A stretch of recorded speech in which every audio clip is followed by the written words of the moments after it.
Écoutez, on est heureux de vous accueillir ici au Jardin du Luxembourg. Jardin pour nous important puisque c'est là que Chaptal a demandé à tous les préfets de France qui à l'époque avaient 130 départements. On allait jusqu'aux Pays-Bas et au nord de l'Italie. Et tous les préfets devaient envoyer les cépages, tous les cépages, parce que dans un village, il y avait un nom. Dans le village à côté, le même cépage pouvait ne pas avoir le même nom. Mais deux cépages différents dans un village différent pouvaient avoir le même nom. Donc, soyons un peu clairs. Et comme il est que le vin était une des richesses de la France, il fallait déjà en faire un produit important. Et quels étaient les vins de qualité, les cépages de qualité. Et voilà comment l'histoire commence. L'aventure commence. Les jardins ont été ici développés avec les vignobles. Et puis, on a fait appel quand même à des gens pour les reconnaître, pour bien les distinguer. Et une fois qu'ils ont distingué, alors ils n'ont pas eu de chance, parce qu'il y a eu quelques hivers mauvais. Alors là, à l'époque, on ne connaissait pas la sécheresse, au moins à cette époque-là. Et donc, ils ont eu quelques déboires, mais malgré tout, suite à quelques caractérisations, et à ce moment-là, Chaptal a demandé à quelques peintres célèbres de l'époque, dont Pierre-Joseph Redouté, son frère, des amis, une amie, etc. Et on fait reproduction de ces raisins. Et quand vous les voyez couchés en aquarelle sur des vélins, c'est vraiment des épreuves magnifiques que l'Académie a la chance d'avoir.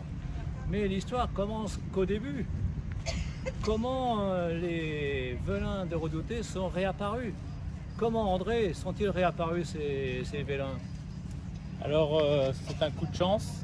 C'est un journaliste, Marc Medevielle, qui est spécialisé sur l'histoire de la vigne, qui nous avait demandé de consulter un vélin qui s'appelle le Picpoul de l'Hérault, peint par Pierre-Joseph Redouté. Et donc, en cherchant dans les recoins de l'Académie, on a retrouvé le portefeuille de 83 vélins peints par Pierre-Joseph Redouté et ses confrères, et donc qui représentent les quelques variétés de vignes parmi les 670 qui étaient ici à la pépinière des Chartreux, qui était juste derrière, qui en fait, parmi les 670 cépages, il n'y en a que 83 malheureusement qui ont été peints par ces peintres, et qui rappelle un peu l'histoire de ce que Chaptal voulait, c'est restaurer le vignoble français, qui était considéré comme de très mauvaise qualité à l'époque. Et Chaptal avait perçu le rôle de la viticulture dans la balance commerciale française. Et il voulait améliorer la qualité des vins français, et pour ça, il a créé cette pépinière ici au Jardin du Luxembourg pour sélectionner les meilleurs cépages de France. D'abord les identifier, les nommer, les sélectionner pour améliorer ce que l'on a actuellement en France, c'est-à-dire des terroirs de vins de qualité. Et donc c'était un travail très préliminaire, puisque à l'époque on ne savait pas identifier les grappes de raisin, on ne savait pas identifier les cépages. Et donc pour un même nom, on avait des fois deux variétés différentes, et pour deux noms différents, quelquefois on avait la même variété. Donc il fallait en arrêter avec toutes ces synonymies, et il fallait mettre de l'ordre dans cette classification. Et donc c'était tout le travail de cette pépinière du Luxembourg, qui malheureusement n'a pas duré très longtemps, parce que le Luxembourg n'était pas toujours très bien adapté aux variétés qui avaient été envoyées notamment du sud de la France, et la qualité des raisins n'était pas tout à fait au rendez-vous. Et c'est Charles X qui, dans un arrêt royal, a supprimé cette pépinière. Alors donc voilà, maintenant il nous reste ces 83 vélins qui sont des œuvres magnifiques, et qui seront exposées ici au pavillon d'Aviou.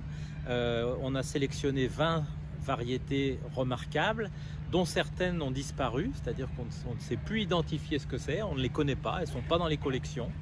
Et donc ça montre aussi toute l'importance de ces collections de vignes qui sont maintenant mises en place à travers le monde. Parce que le vignoble évolue, le climat évolue, les goûts des consommateurs évoluent, et pour faire face à toutes ces évolutions, il faut avoir des collections de vignes.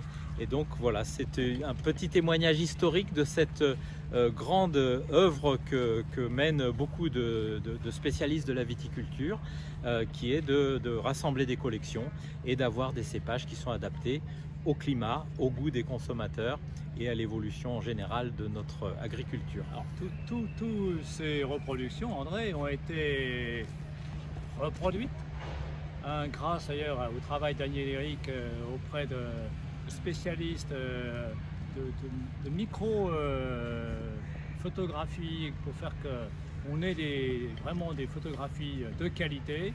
Et ce sont ces photographies de qualité qu'on retrouve dans un ouvrage qui maintenant a été bien diffusé, mais qui depuis hier a été primé par le prix de l'OIV, l'Office international de la vigne et du vin, et qui fait partie donc des ouvrages aujourd'hui primés internationalement, dont on félicite bien sûr tous ceux qui ont été acteurs, dont André Fougeroux et tous les auteurs qui seront aussi invités à cette aventure qui continue. Donc là, du 24 août au 4 septembre, vous pourrez déguster non pas les vins, mais déguster ces vélins, qui seront vraiment magnifiques. Vous verrez que venez, vous verrez, comme on dit, et vous vaincrez.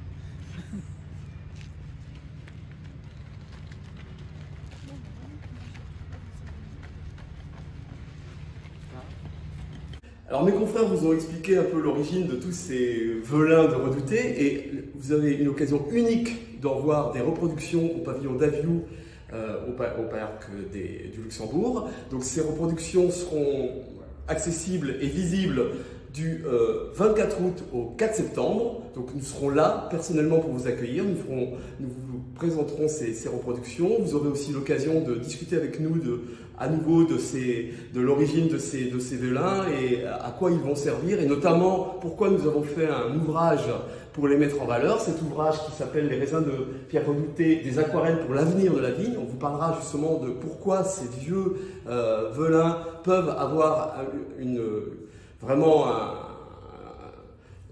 un intérêt pour le réchauffement climatique et le positionnement de la vigne dans le réchauffement climatique. Donc tout ça, on vous expliquera ça du 24 août au 4 septembre, pavillon d'Aviou, au parc du Luxembourg. Et vous aurez possibilité, en flashant sur ce petit code, vous pourrez acheter directement l'ouvrage.